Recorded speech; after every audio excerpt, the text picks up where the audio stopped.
o ano mais fresco do resto de nossas vidas. Relembre 10 fatos ambientais de 2023, o ano em que a Terra se vingou. 1. Ebulição global. Gráfico mostra os dias em que a média global superou os 2 graus Celsius de aquecimento. A elevação nos termômetros foi seguida de uma sequência sem precedentes e aparentemente ainda sem trégua de eventos climáticos extremos. A disparada da temperatura vem em um ano no qual as emissões de gases de efeito estufa infelizmente seguem aumentando e a maior parte das emissões vem da queima de combustíveis fósseis, mas os incêndios florestais, intensificados pelas mudanças climáticas, também deram uma contribuição negativa. Nesse cenário trágico de crise climática, cientistas divulgaram que 5 grandes sistemas estão em risco de sofrer mudanças irreversíveis, ultrapassando os chamados pontos de inflexão. 2. Surpresa na COP do petróleo. Foi muito menos do que a sociedade civil e países ilhas demandavam. Também muito menos do que o planeta precisa para ter uma chance de estabilizar o aquecimento em 1,5 grau se acima dos níveis pré-industriais, se minimizar o colapso climático. Ainda assim, a COP28, a Conferência do Clima da ONU em Dubai, adotou um texto que nomeia os combustíveis fósseis principais responsáveis pela crise do clima, pela primeira vez em 30 anos. Apesar de acenar ao fim da era fóssil, o texto do Balanço Global do Acordo de Paris não estabelece prazos, metas ou meios financeiros para tal, além de promover tecnologias que ajudam a manter a produção e o consumo de fósseis e apontar o gás fóssil como combustível de transição. 3. FASUM. No começo de 2023, um cauteloso João Paulo Capobianco afirmou numa reunião ministerial que a taxa de desmatamento na Amazônia neste ano deveria ser maior do que no ano passado, apesar da retomada do Plano de Prevenção e Controle do Desmatamento, o PPQM.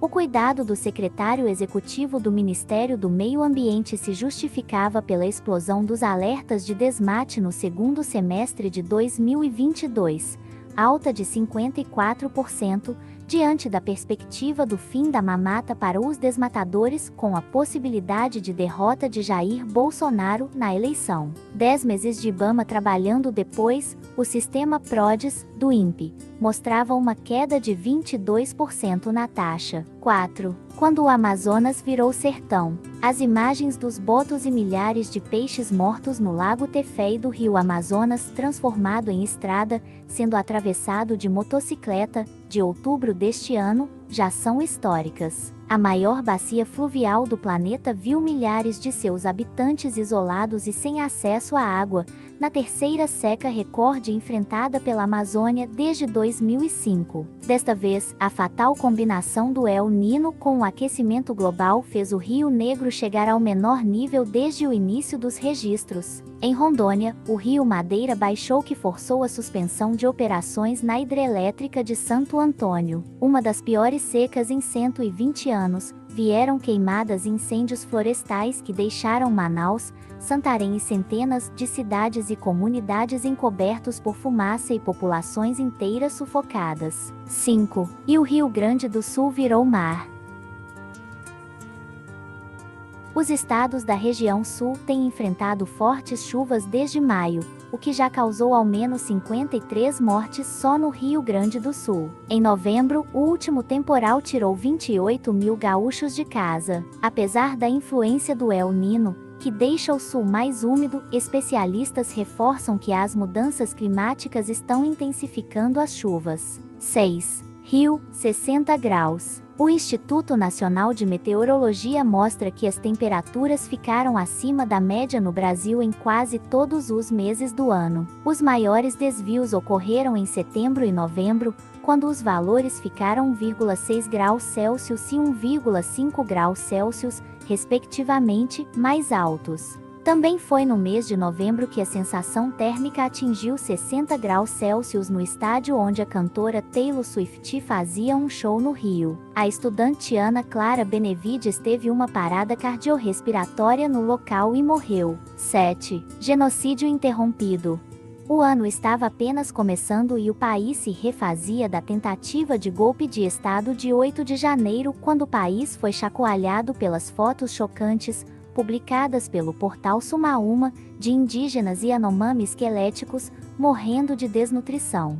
Eles tiveram suas terras invadidas por mais de 25 mil garimpeiros, sob as barbas do exército e a bênção do governo anterior. Em 4 anos, 570 crianças morreram por doenças tratáveis. O governo decretou emergência em saúde pública no território Yanomami e o IBAMA passou por cima da catimba das Forças Armadas e iniciou por conta própria, em fevereiro, uma operação de retirada dos invasores para interromper o genocídio Yanomami. 8. Genocídio autorizado.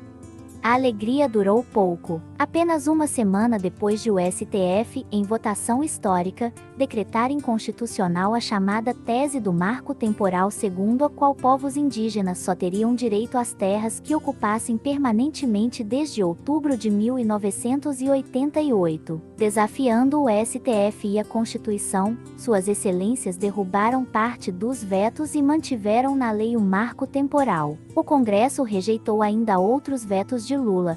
Passam a valer na lei os trechos referentes à permissão de instalação de equipamentos militares nas áreas indígenas. 9. O fim da pedalada de carbono. Em 3 de novembro, a meta climática brasileira foi finalmente corrigida no portal da Convenção do Clima da ONU, revertendo a manobra contábil que, durante o governo Bolsonaro, havia diminuído a ambição brasileira para a redução de emissões de gases de efeito estufa. O anúncio da correção da pedalada climática, como ficou conhecida a manobra operada pelo ex-ministro Ricardo Salles, fora feito em setembro pela ministra Marina Silva do Meio Ambiente e Mudança do Clima, durante a cúpula da ambição climática. 10. OPEP+, liderança climática mais. Uma das maiores batalhas ambientais do governo Lula foi aberta em maio, quando o presidente do IBAMA, Rodrigo Agostinho, negou licença para a Petrobras abrir um poço exploratório de petróleo no Bloco 59, na bacia sedimentar da Foz do Amazonas, no litoral do Amapá. Se não bastasse a queda de braço pelo Bloco 59, o Brasil anunciou durante a 28ª Conferência do Clima COP28 que pretende tornar-se membro observador da Organização dos Países Exportadores de Petróleo e aliados OPEP+. Por fim, ainda realizou um megaleilão para a abertura de novas fronteiras para a exploração de petróleo e gás. A contradição do anúncio com a determinação de sediar a COP30 em Belém rendeu ao Brasil o antiprêmio fóssil do dia na COP.